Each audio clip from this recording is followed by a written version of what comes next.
Media fest और आपके साथ मैं शिवानी। शुरुआत करते हैं आज की बड़ी खबरों के साथ। बुलंदशहर से बड़ी खबर। गौतम बुद्ध नगर लोकसभा के सिकंदराबाद पहुंचे सपा प्रमुख अखिलेश यादव लोकसभा प्रत्याशी महेंद्र नागर के समर्थन में जनसभा को संबोधित करने पहुंचे अखिलेश।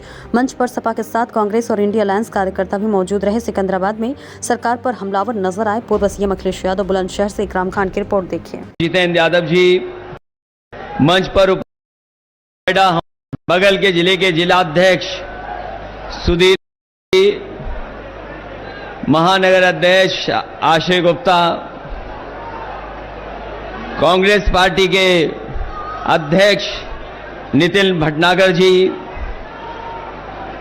रणवीर अदाना जी, राजकुमार भाटी जी, वीर सिंह यादव जी, फकीर चंद नागर जी, करमवीर प्रमुख जी, गजराज जी, हिमायत अली साहब, अब्दुल रब साहब, सुजात आलम जी, हामिद अली, प्रदीप भाटी, बल्लू अंसारी से लेकर के जिनके जगह है जी मंच पर उपस्थित सोहेल अबरार, बादल यादव से लेकर के हम लोग यहां पर सभा कर रहे हैं। दूसरा चुनाव है और पहले चरण में मतदान हो रहा है। जो पहले चरण से खबरें आ रही हैं, पश्चिम की हवा भारतीय जनता पार्टी का, और लग तो ये रहा है कि भारतीय जनता पार्टी का पहला शो ही फ्लॉप हो गया है। न केवल इनका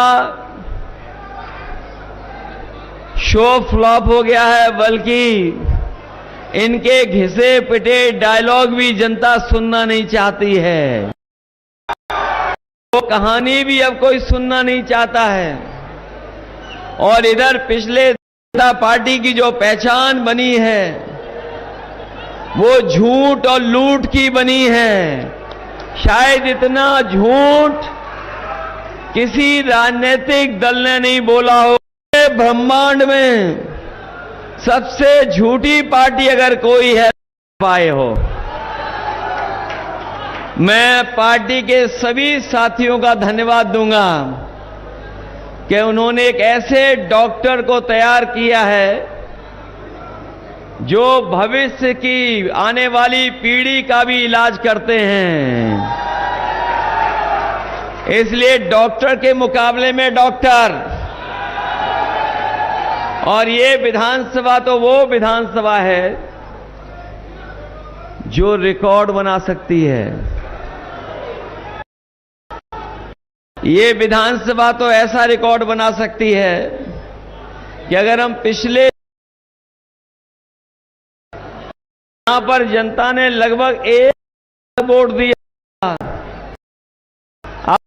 सरों पर सम्मान और पगड़ी देख रहा हूं। जो परंपरागत कहीं और वोट में राजनीतिक चेतना का बहुत बहुत आभार प्रकट करता हूं कि पगड़ी और सम्मान के साथ साइकिल की मदद करने जा रहे हैं। ये 10 साल बाद बीजेपी आपसे लगने आ रहे हैं और इनके होर्डिंग सरकार अपने आप को कहते हैं। दूसरा चेहरा होर्डिंग है। जो बड़ी बड़ी होर्डिंग लगी हैं गाजियाबाद में, नोएडा में या देश के कोने कोने में, कहने के तो डबल चेहरा है, दूसरा चेहरा गायब है। और जब वोट डालेंगे यहां के लोग तो जो अकेला होर्डिंग पे दिखाई दे रहा है वो भी गायब हो जाएगा। और इस बार तो गाजियाबाद से लेकर के गाजीपुर तक सफाया होने जा रहा है। ये सरकार बचेगी कैसे? कैसे बचेगी सरकार? इंडिया गठबंधन इस बार इनके मुकाबले के लिए तैयार है। मैं जानता हूं बहुत से लोग ये चाहते थे गठबंधन हो जाए, गठबंधन की इच्छा रखते थे।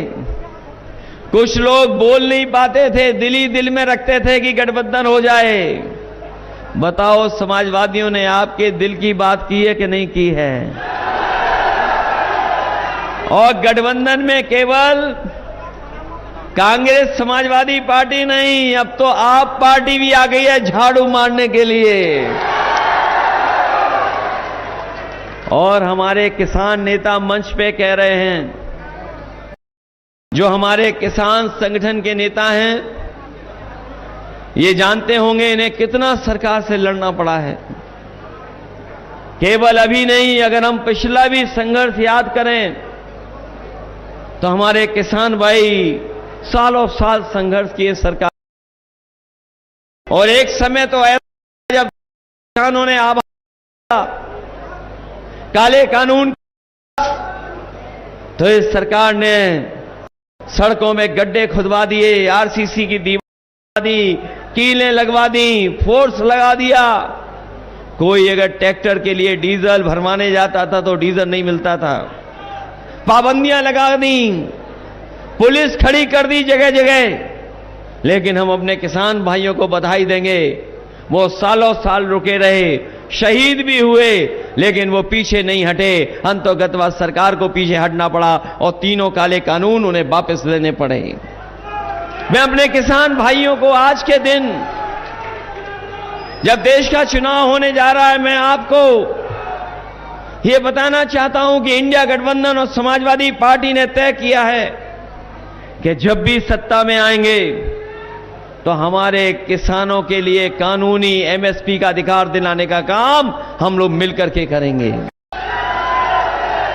जो लोग कहते हैं कि हमने 80 करोड़ लोगों को राशन दे दिया, जो अपनी उपलब्धि बता रहे हैं, मैं उनको कहना चाहता हूं कि केवल हमारे किसान और किसान परिवारों के लिए फसल की कानूनी अधिकार दे दो, आपको 80 करोड़ लोगों को कभी राशन नहीं देना पड़ेगा। आपको फसल की गारंटी दे दो, एमएसपी की गारंटी दे दो, आपको राशन नहीं देना पड़ेगा। जहां किसान तैयार है, वहीं हमारा नौजवान भी तैयार है सरकार को हटाने के लिए।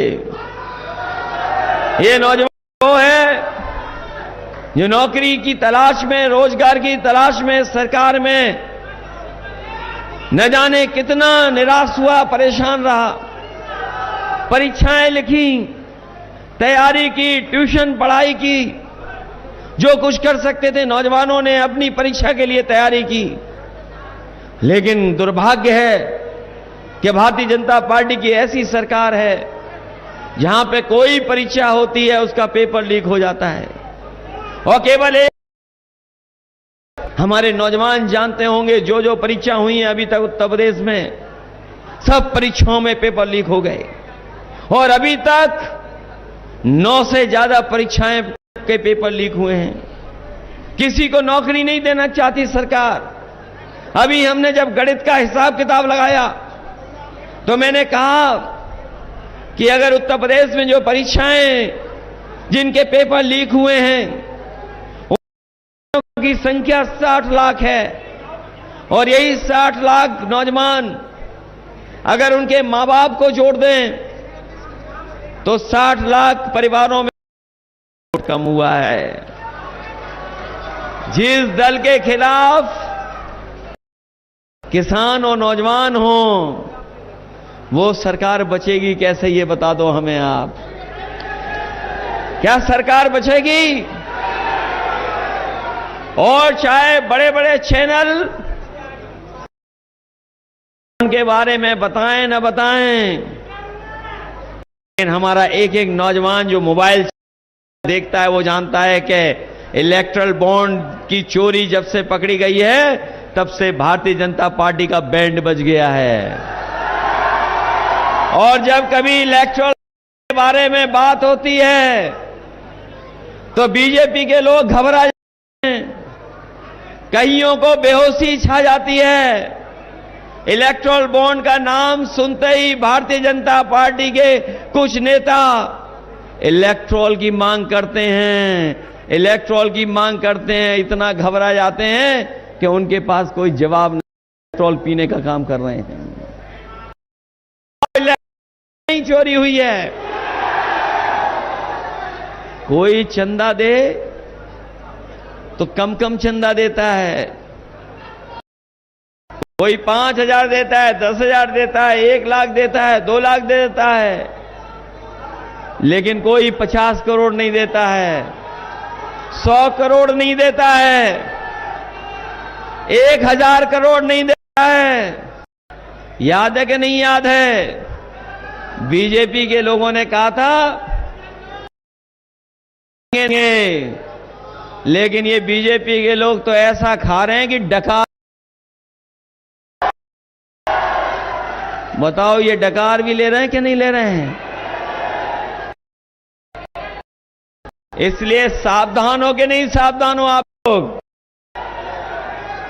जहां तक विकास की बात हो रही है, ये लोग विकास नहीं कर रहे हैं, केवल विकास के नाम पर प्रचार कर रहे हैं। मैं आप लोगों को कहना चाहता हूं, ये चुनाव किसान और नौजवान के भविष्य का है। चुनाव संविधान को बचाने का भी चुनाव है, बचाने का भी चुनाव है।